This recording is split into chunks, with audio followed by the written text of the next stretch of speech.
Alegria, foi um prazer ter você aqui com a gente. Dispensa apresentações, todo mundo conhece a Kelita trabalha na CIP, na Congregação Espírita Paulista. Ela é a CEO, que fala? É responsável pela Academia Judaica da CIP, né? Ela faz tudo, simplesmente faz tudo na academia, né? Desde coordenar tudo que acontece lá dentro, até dar alguns cursos, né? Compartilhar cursos com outras pessoas, enfim. E é uma amiga de Jerusalém. Diga-se de passagem, é outra amiga. O Celso é um amigo meu de Jerusalém, a Kelita também é uma amiga minha de Jerusalém. Então, sinta-se em casa, Kelita. Obrigada. Bom, eu vou ficar de costas para algumas pessoas. Deixa eu ver como. Mas elas veem aqui, ó. Elas vão te ver bom, aqui. O Celso vai colocar bem grandão aqui. Peraí, Tá. mais tarde.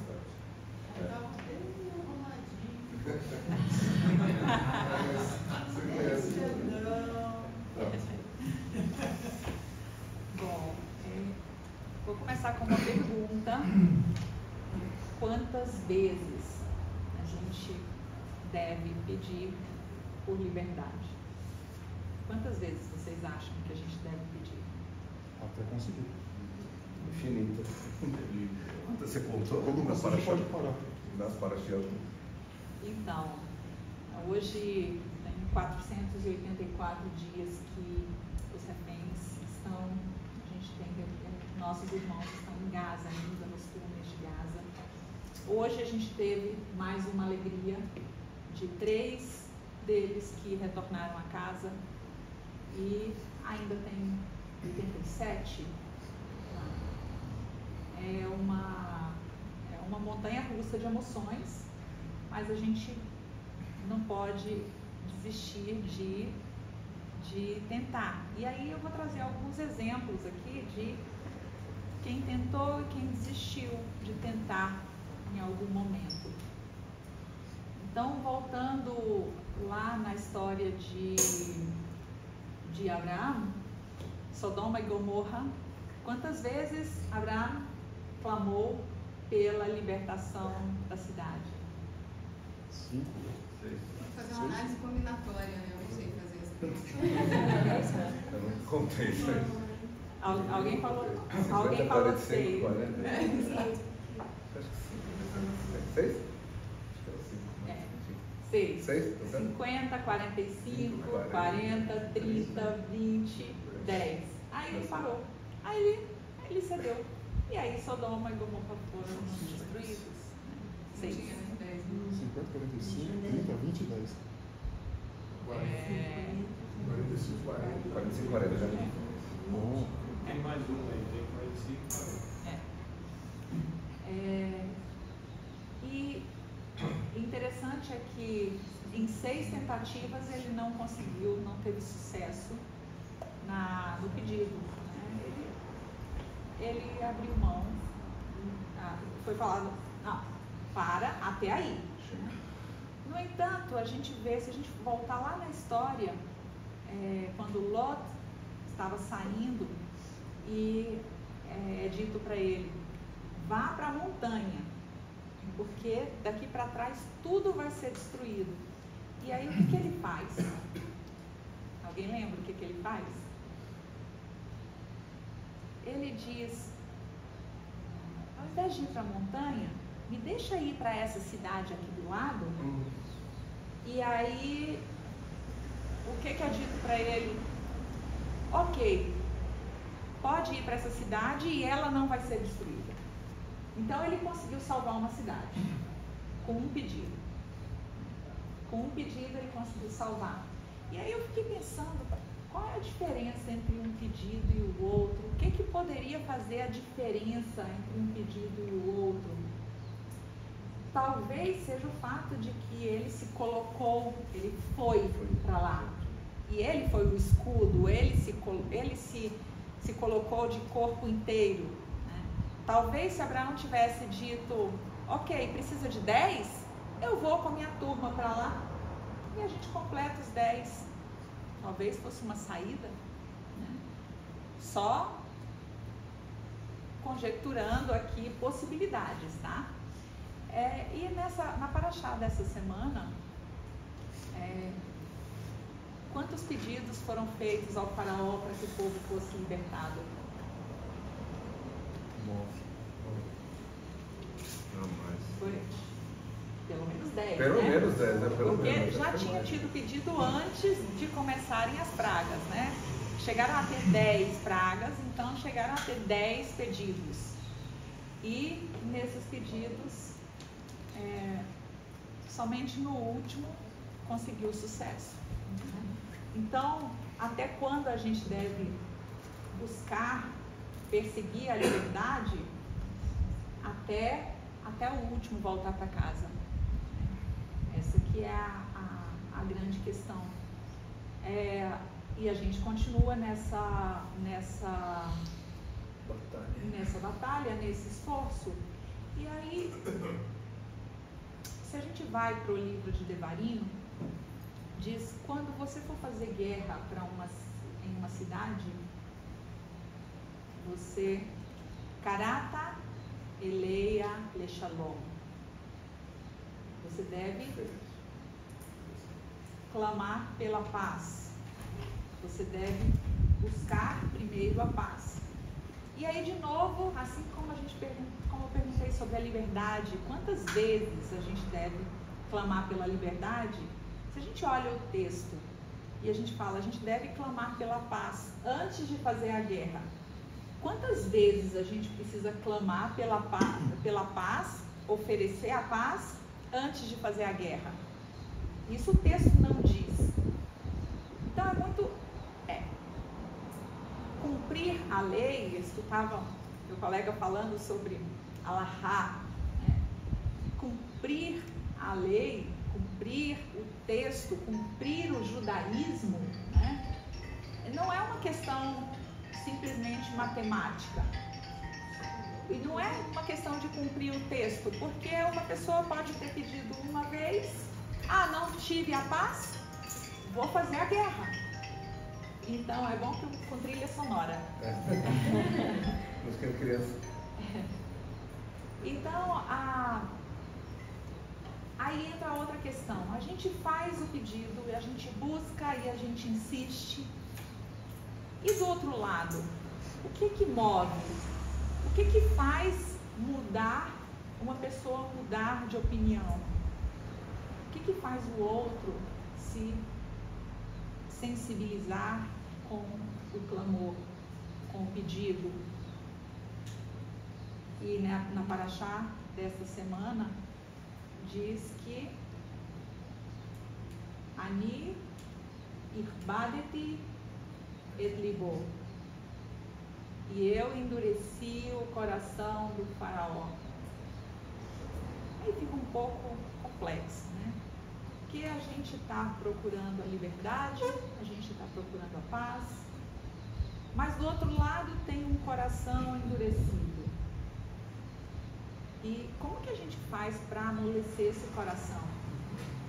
Quais são as ferramentas? Esse coração duro tem possibilidade de mover?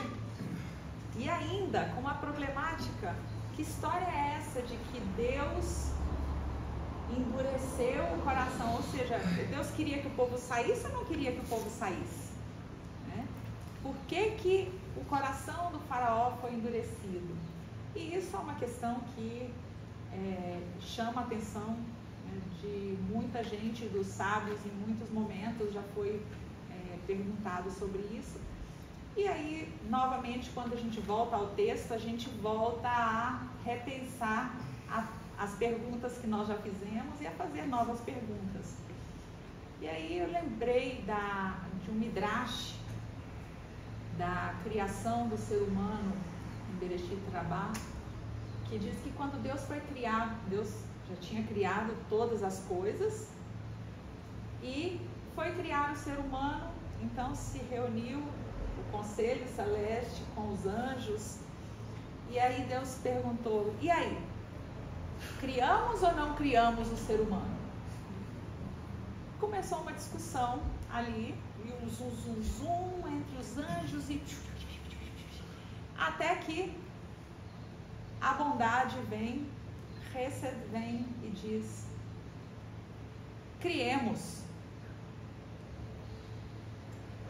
O ser humano vai cuidar do mundo. E aí vem a... Qual é o próximo? São quatro. Ah. A justiça também. A justiça foi favorável. A justiça foi favorável. A bondade foi favorável. A verdade foi a segunda. A verdade veio e Emet falou: não. A verdade é que o ser humano vai destruir tudo. E a justiça falou: não. O ser humano vai destruir, mas vai corrigir as coisas. É a justiça. E aí veio a paz. E a paz diz: não. Não vai criar o ser humano, porque o ser humano vai fazer a guerra. E aí o que Deus fez? Pegou a verdade e jogou no chão.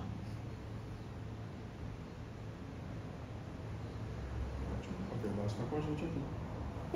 Pegou a verdade e jogou no chão. Mas peraí, não tinha... A verdade e a paz, Shalom também tinha sido contra. Mas a paz não. Porque o que acontece é que se você tira de cena a sua verdade, a sua certeza, você tem a possibilidade de fazer a paz.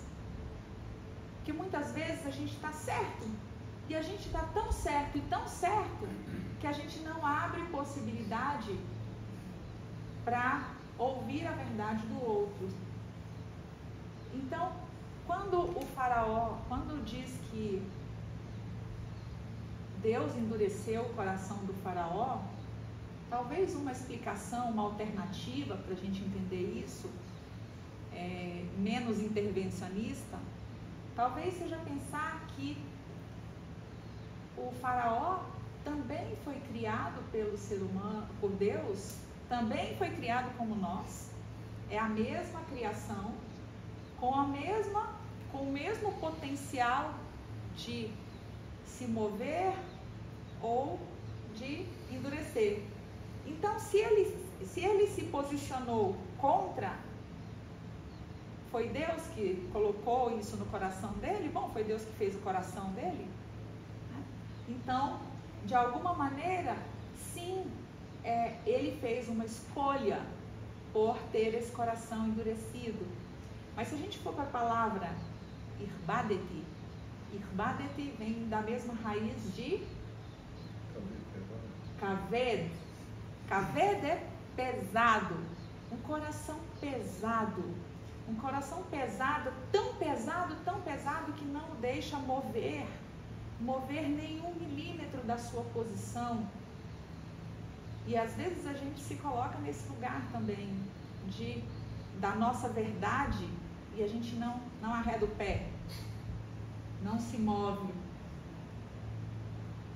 Mas tem uma outra raiz na mesma palavra. Irbadeti também tem